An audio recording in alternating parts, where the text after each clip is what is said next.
Halo semuanya, ketemu lagi sama aku di rokarangi.id. Kali ini aku bakal bahas salah satu film yang aku pikir kalian bisa ambil pelajaran dari film ini. Judul filmnya adalah Social Phobia yang liris tahun 2014. Nah, untuk kalian nih pencinta film, kalian bisa masukin ini ke daftar list kalian di minggu ini. Aku akan ceritain sedikit tentang filmnya. Jadi film ini akan berfokus pada sekumpulan remaja SMA yang memang mereka tuh biasa aktif di sosial media, yang mereka punya banyak followers, seperti ya kayak konten-konten mereka yang selalu viral, FYP gitulah ya.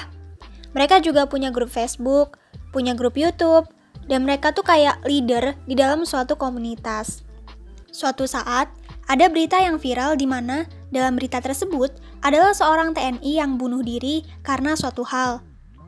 Nah, di berita ini, semua warganet bebas berkomentar, pastinya bebas mengutarakan pendapat mereka. Tapi, ada salah satu wanita yang sebut saja namanya Mawar. Dia mengomentari apa yang seharusnya tidak boleh diucapkan atau komentar kejam. Dia bilang kalau TNI yang bunuh diri adalah TNI yang lemah dan pantas masuk neraka. Karena ucapannya ini, dia tuh dibully habis-habisan sama semua warganet.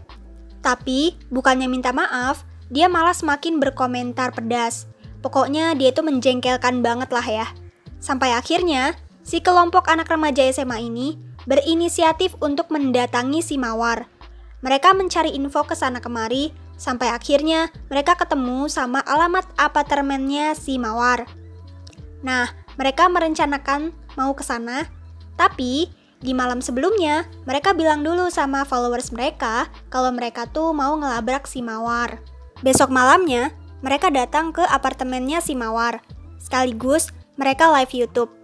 Dan pas datang ke apartemennya Mawar, ternyata pintu apartemennya itu sudah kebuka lebar. Nah, pas leadernya, sekaligus yang megang kamera live itu, masuk ke dalam apartemennya, dia teriak histeris. Dan seluruh grupnya langsung deketin dia dong, langsung masuk ke apartemennya juga. Dan pas semuanya masuk, ternyata si Mawar udah bunuh diri dengan cara gantung diri. Singkat cerita, polisi menyelidiki kasus bunuh dirinya si Mawar. Apakah ini benar-benar bunuh diri atau sebenarnya dia dibunuh? Setelah penyelidikan, diketahui bahwa sebenarnya si Mawar ini bukan hanya nggak disukai di dunia online, tetapi juga di dunia nyata. Dia tuh nggak punya temen, sendirian terus, keluarga yang berantakan, tinggal sendirian, dan nggak punya siapa-siapa. Dan juga dia nggak punya temen untuk diceritakan. Dan diketahui bahwa malam sebelum sekelompok anak muda ini ke apartemennya, ternyata si Mawar lihat leadernya ngomong ke followersnya kalau dia mau ngelabrak si Mawar. Dan saat itu, si Mawar udah takut, gelisah, dan dia tuh nggak tahu harus ngadepin si leader dan kelompoknya ini kayak gimana. Dan akhirnya dia depresi. Di situ pun, si anak muda ini akhirnya tahu kalau yang bunuh si Mawar adalah mereka semua. Mereka yang menyebabkan Mawar jadi depresi dan akhirnya mengakhiri hidupnya sendiri.